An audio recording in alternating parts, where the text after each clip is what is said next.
উত্তর চব্বিশ পরগনার বনগাঁতে বিখ্যাত কালী মন্দির সাতভাই কালীতলা। এখানে আমরা সেদিনকে গেছিলাম। আমরা পুজো দিতে গেছিলাম, কিন্তু ভাগ্যক্রমে আমরা সেদিনকে অঞ্জলিও দিতে পেরেছি। যখন আমরা গিয়ে পৌঁছেছি তখন মায়ের পুজো চলছিল, সেই জন্য আমরা অঞ্জলি দিতে পেরেছি। ওই জন্য আমরা বসে আছি। মায়ের ডালি নিয়ে যাওয়া হয়েছে, ওখানে গ্রাম গোত্র অনুযায়ী পুজো হচ্ছে। আমরা এখানে বসে ওয়েট করছি, একটু পরে অঞ্জলি হবে, তো অঞ্জলি দেব বলে। খুব সুন্দর পরিবেশ। ইতিহাস বলে এখানে সাতভাই ডাকাত বর্তমান বাংলাদেশে ডাকাতি করতে এসেছিল। ডাকাতি করে যখন ওরা ফিরছিল, ইছামতি নদী পার হয়ে যখন বর্তমান ইন্ডিয়াতে যখন এসে পৌঁছেছে, তখন মায়ের দর্শন পান এবং মায়ের নির্দেশ অনুযায়ী তারা এখানে কালী মন্দির স্থাপন করেন। সেই ডাকাতরা হচ্ছে কালীচরণ, কালীকিঙ্কর, কালীপ্রসাদ। এরা সাতভাই ডাকাতি করতে গেছিলো বাংলাদেশের কোনো এক রাজার পরিবারে। ডাকাতি করতে যখন ফিরে আসে তখন মায়ের দেখা পাওয়ার পর ওরা মায়ের মন্দির এখানে স্থাপন করেন। এটা 300 বছরের পুরনো কিন্তু এই মন্দিরটা। তো এই মন্দিরে যদি কোনো বাসনা করা হয়, সেই বাসনা নাকি মা পূরণ করেন, এটা ইতিহাস বলে। যাই হোক, বাবা সবাই বলেন, সবার মুখে মুখে এটা শুনলাম। তো মায়ের নির্দেশ অনুযায়ী একদম শ্মশানের পাশে ইছামতি নদীর তীরে বটগাছের তলায় এই মন্দিরটা স্থাপন করা হয়েছিল। আর সেদিনকে না অন্নপ্রাশনের দিন ছিল, তো কিছু বাচ্চাদেরকে অন্নপ্রাশন দেওয়ার জন্য আনা হয়েছিল। সেই পুচকুটাকেও অন্নপ্রাশন দেওয়ার জন্য নিয়ে এসেছে।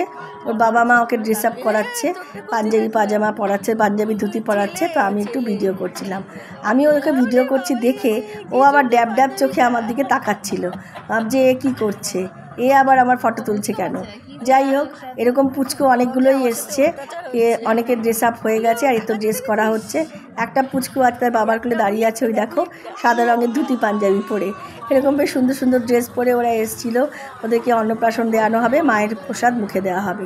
এদিকে একটা পুচকিও আছে, পুচকির মেলা এখানে, কারণ সেদিন অন্নপ্রাশনের ডেট ছিল।